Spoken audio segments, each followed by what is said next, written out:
I applied to go to a bunch of different schools that I knew nothing about, and I had no idea how to apply for them because my mother she dropped out of high school, she never had anything to do with college, so she had no idea what she was doing. So I had no one to help me with that because my father wasn't around and my brothers never went to school. I was planning on going to a Christian school, studying to become a minister, and that didn't work out. I always had a goal of graduating college with no debt, and when I applied to that school, the finances did not work out. I was a machinist.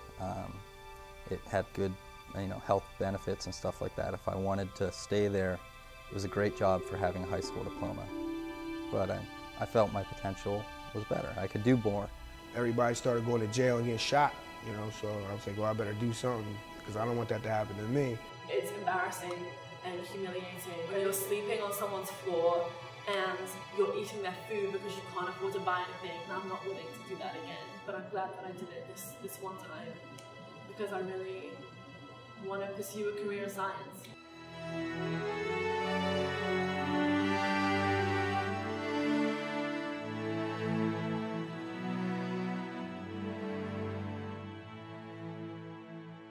The Bucknell Community College Scholars Program started about 6 years ago with a grant from the Jack Kent Cooke Foundation. Jack Kent Cooke was a very wealthy man who never had the opportunity to attend college.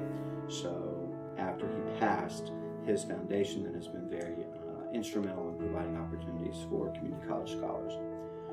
This program was a program where they were interested in transfer between two-year institutions and four-year institutions. So they asked 150 colleges who might be interested in submitting a proposal, and if you were given a large sum of money over a period of 4 years, how would you use those dollars to help attract community college students to your campuses? And we were one of the 8 winners of the funding. And so in essence, we got 4 years of funding to help drive the program. What we did was built on a program that we used to have, which was the STEP program, which was a partnership with the Community College of Philadelphia. And we took some of the things that we liked about that program. We took some of the things that we liked about Posse program. We took some other things that we just thought would be important, and we put those together and we made a program. It's really about finding students who were about a semester into their experience at the community college, who've begun to realize their potential, have begun to have success, and who have modest to low income family support, who might not ever be thinking about a Bucknell being a possibility for them. And through working with 5 partner community colleges, it wasn't hard to find willing partners. My experience with the process in applying for the Bucknell Community College Scholarship Program began with a letter I received in the mail, discussing my academic accolades and saying how I should apply for this opportunity. And so I thought, okay, well, I'll look into it. I initially thought it was a scam. It was too good to be true. When I heard about the Bucknell Community College Scholars Program, first of all, I thought there's probably no way I could get into this program. I got a letter in the mail. I was going to throw it away. It was hard to believe at first, but as soon as I did, it was something that I had to hold on to and couldn't let go. Then you go to an information session at your community college where they introduce you to the application process, all the financial aid stuff, living arrangements. They give you kind of the whole 411 on what it would look like here at Bucknell. And then we also have a day, usually in November, where all the partners and the potential scholars come to campus. And in November, then the idea is for them to meet with Mark for a little while, for them to go to a class or two, have some lunch, and then also have a chance to talk to folks like me who are involved in the program. So I'll go in with Joel Wade and some other folks to talk about what are you likely to experience while you're here. Also get a chance to talk to the scholars. It started at the community college. You had to apply, just like you were applying to any university. You had to write several essays, very challenging, very short essays defining who you are. And from there, after they reviewed your application package, they would take it to another step where someone from Bucknell University would come to the community college to interview the individuals.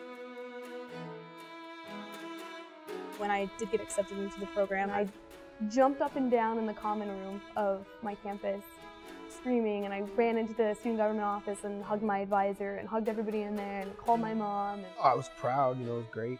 I felt like I had an opportunity to get into another, you know, class. There's not much class mobility in America, so I was like, well, this is my ladder here. So when I got my acceptance letter for the summer scholarship program, it was a great feeling. Everyone I feel that's been in it can relate to that.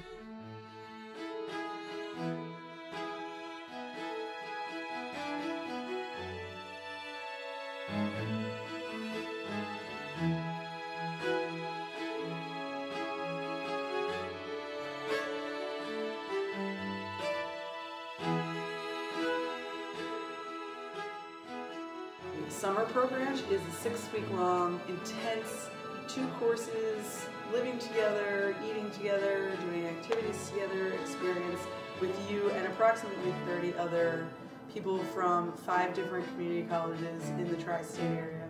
The summer is designed to give folks a pretty intense academic experience, give them a feel for what it's like to be on campus, what would it be like to be a Bucknell student, and also then to prepare folks for the reality of being transferring from to your institution to a 4-year institution. So we wanted them to separate from home, actually come here for a 6-week residential experience, take 2 classes that are 2 of the 3 courses we designed for this program, and have community college faculty members come and help teach those courses was real key on them.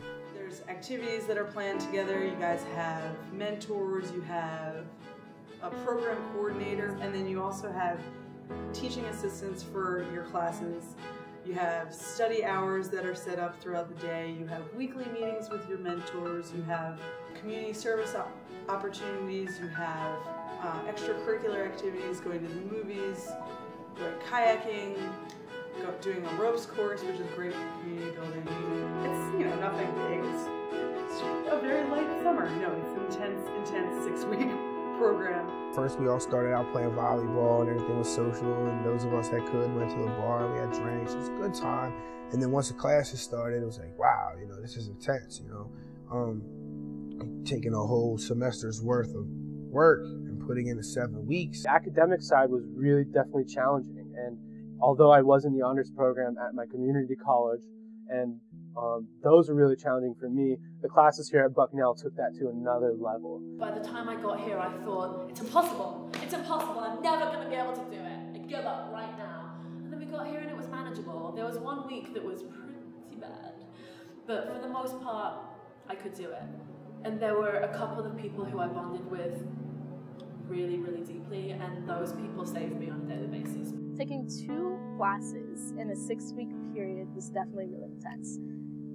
I remember one of the classes, which I was not in, but they had, I think, like 2 papers to do every single day for just 1 class. I know for I took religious existentialism. For that class, we had to read several chapters plus several articles every single day. They tell you, you know, don't compete, you're gonna need each other, blah, blah, but you're not thinking that way when you're coming from North Philly. I'm coming from Broad and Girard. I live in a high-rise building, you know. So to me, it's like, yo, I can't lose this. You know, this is it. I need this right here. I left here thinking, if I don't get this, I don't know what I'm going to do. People who've worked in the summer program have been very pleased. I mean, their comments, their experiences have been along the lines of, oh, this was great. Thank you. I didn't realize what I was getting into, and it's such a wonderful experience. And then they typically want to come back and do it again. And I taught a course called Education and the Human Spirit, which proved to be a phenomenal learning experience for me. And what I saw within this course was people were willing to take risks, and they were willing to share insights and make themselves vulnerable in ways that many of the traditional students that I have aren't ready to do. It was a really hard teaching experience for me, and some of it's because I was teaching students where the grades I gave them was frankly a life and death matter. Life and death is probably extreme, but you know, if you flunked somebody, it meant they were going to lose this opportunity, which is, you know, you appreciate what a chance in a lifetime is. It was my most enjoyable class I've ever taught. And I think, you know, it gave me a new perspective because I've worked with the mentees before, but I never really had the experience to be working with all of these individuals in one class and teaching them. And it gave me a whole new awareness of how tremendously gifted these folks are. The faculty enjoy interacting with them because, again, as an academic, to have people really devote themselves to the academic enterprise and to be so motivated is that's like Christmas candy, whatever you want to call it.